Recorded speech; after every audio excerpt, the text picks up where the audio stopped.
This is a quick tutorial on how to make a fun holiday cranberry spritz that we made during our Thanksgiving dinner.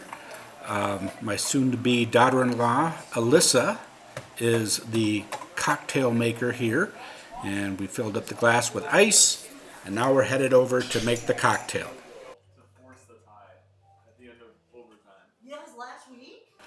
We're not being very scientific here. We are just adding a splash of Aperol.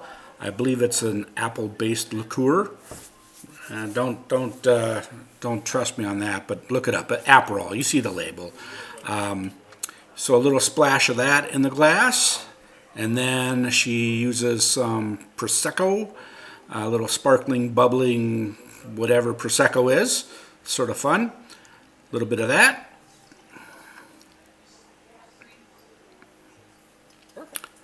And now she is going to add some ginger ale. I believe this is a sugar-free ginger ale. Probably be a little bit better with regular ginger ale, but they couldn't find any regular ginger ale when they stopped and picked it up. So you can do the sugar-free or the zero sugar, or you can do regular ginger ale. Then you want to add a splash of cranberry juice, sort of top it off. And after you've added the cranberry juice, go ahead and give it a good stir.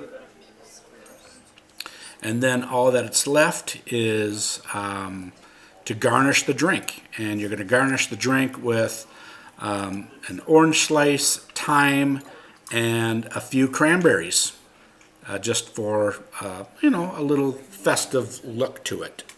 So again, I want to say thank you to Alyssa for putting these drinks together. We had quite a few. They're delicious, and like I said, not very much alcohol, and it's just fun and festive, and they're sort of cute for the holiday. So we enjoyed them. Hope you do too. See, Chris, that's another thing. What are you guys doing that for? Just for fun. And there you go, a cranberry spritz. And he hasn't been able to do it, JJ.